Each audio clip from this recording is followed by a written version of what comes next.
Yesterday, a friend of mine called me. It was John, an old buddy from high school.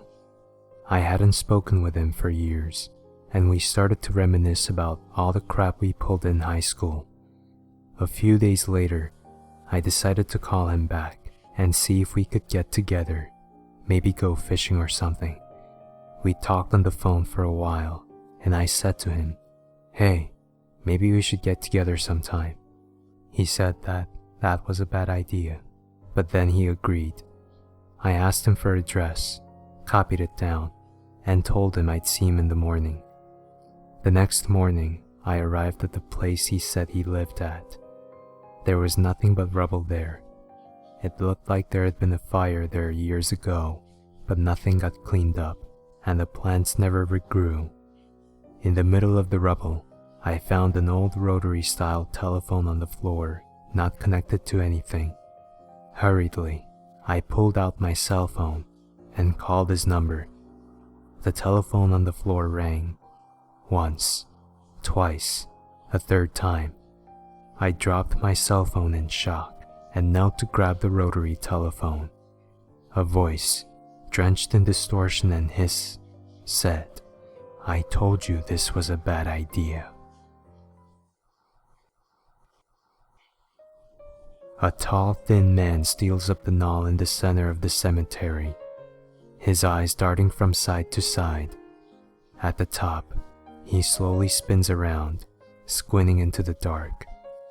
The only other occupants of the knoll are an ancient red cedar and a pair of weathered headstones, one straight and one slightly crooked. The man straightens his threadbone coat and lowers himself into the tall grass with a sigh of relief. Leaning his back against the cold headstone, he tilts his head up to the dark, cloudless sky.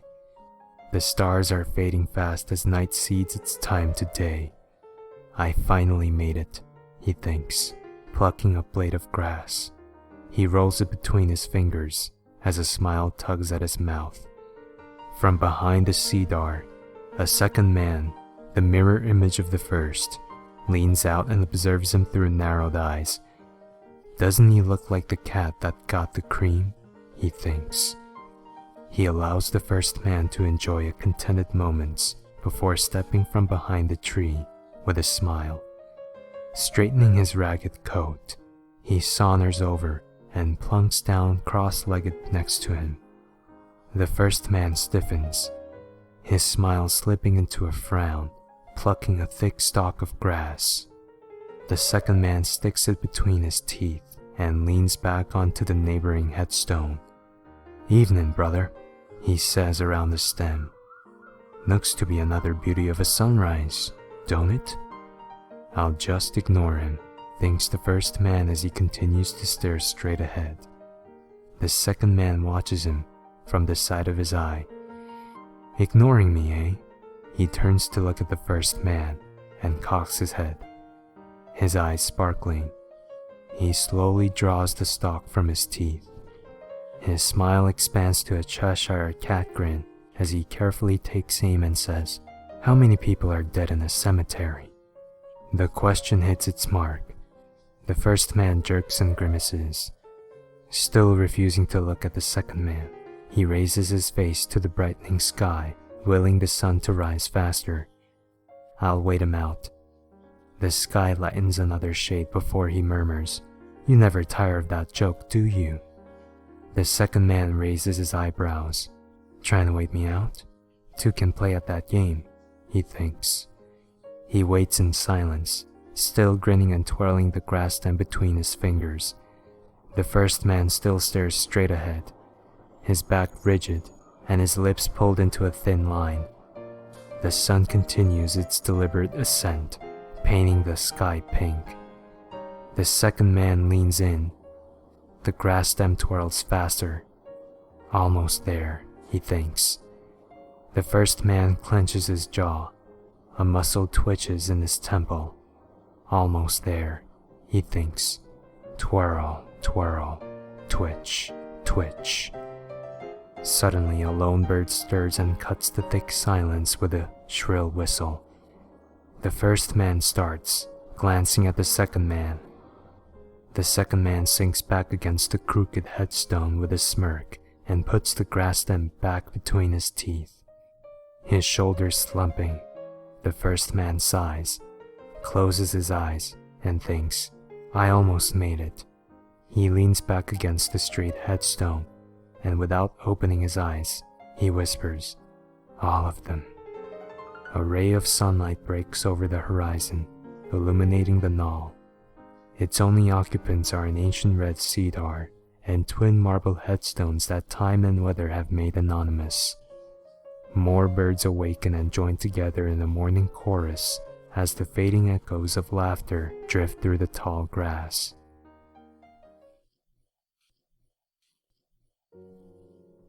In this story, some names of the incident will remain anonymous. Only certain traces of evidence, dates, and occurrences will remain as they were. I'm sure some of you are familiar with a water park attraction called Water World, California. Before the water park was named after the state it was in, it was originally known as Water World USA Concord. It was Concord's first main attraction for decades and had been providing family fun for almost everyone. People from all across the USA would come here to cool off during that summer. During winter, however, it would be closed down until next spring. When it reopened, the park would always bring in a new attraction, which in turn would attract thousands of people. On June 2nd, 1997, a group of high school students from Napa attempted to break a world record for the most riders on a slide. The slide which they would ride on was called the Bonsai Pipeline and stood 6 stories high, right below the even bigger slide called the Cliffhanger.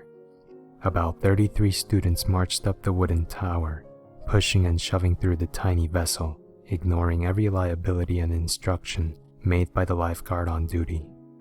One by one, they all slid down the closed pipe, creating a big plug trapping the students, but never made it all the way. Halfway down, the slide burst open from the bottom, making a horrifying sound of a breaking metal and fiberglass. It plummeted the 33 students, who were 40 feet off the ground, onto the concrete floor at full impact, spilling blood all over the water and concrete.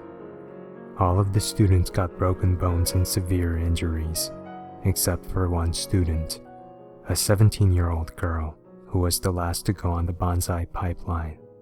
As she was sliding down the tube, right when it was breaking, she fell and hit concrete head first. She died on the way to the hospital. After that whole incident, the area near the pipeline was covered in the blood of the 33 students that fell. That's when people began questioning, are water slides safe? From there on, Waterworld USA Concord took a turn for the worst. Sales went down and something had to be done. But after another season, things softened down for the park. People began to worry less and take more precautions, and by that time, so did the park, because they put up more descriptive signs and added more vigilance to the park. The park got off good, besides having to change companies 3 times and their name along with it. May 2011 was the month I applied at Waterworld, California. It was a pretty good job. The monthly pay I got, it was alright, but there was too much work. Everyone that works there doesn't really get along too well at times. It always has to be someone not liking someone just because they're assholes. By the mid-season, mostly around June, July, my co-workers and I would start to see and notice some strange things. Since me and my friends are the only ones that closed the park, we would always be told about the incident, knowing that we walked near the same slide that the girl had died on. The pipeline was the same as it was before the incident, although it was rebuilt and renamed. It was on a regular scheduled weekday when I noticed the first strange thing. After a busy day, the evening fell with a strong wind. I was helping a coworker with a trash run in the Luau Cove. We emptied 6 trash bins, each filled to the brim with garbage, put new bags in, and headed to the dumpster. There was a lot of wind coming in from all directions, except even the cove. Since there are 4 pavilions, most of the wind that comes in doesn't go through as much. The garbage cans nearby were standing straight and stationary, even with slight wind pushing against them. By the time we walked back from the dumpsters, we passed by the luau only to see the 4 bins tipped over and the rest still stationary. I looked at my friend in some disbelief, since the only people working during that time in that area was us and no one else. We checked the kitchen, and it was empty. The wind around that whole area was going in every other direction different from the one outside of the park. We checked with our other co-workers, but they were busy with other duties as well. A couple days later, we started noticing even stranger things. I was by the Tube Reynolds on our lunch break with my co-workers when we heard a distant scream from a teenage girl. It wasn't a joyous or horrified scream, but a painful scream. A scream so painful that it gave me chills up my spine. I just couldn't move or say anything at all. We all heard it and just went back to work scared. Little by little, things began to occur. The showers would turn on randomly and stay on for long periods of time, even when we were around. We would feel a strange presence among every corner, ride, or secluded spot we would go to. These things had to happen for some reason. One day, when I was heading out from my shift, I managed to speak to one of the managers, explaining what was going on. He told me it was just the spirit of the girl who had died wandering around the park by herself. She was going around the park screaming in pain, knocking on walls and windows, turning on faucets and showers, and even knocking things over. He even said that some doors open on their own, and it was during the night when she usually does all those things. Could it be that her restless spirit still roams the park because of us, or could it be something else? All I know is that she comes back only during the month of June and mid-July around closing time. The night shift security and other people that have been in the park during the nighttime have also claimed of hearing painful screams from far away and other odd occurrences throughout the park.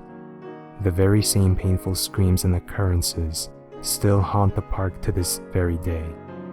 Since the park has a lot of security, I wouldn't recommend staying around after closing times, but if you do, stay alert and go at your own will.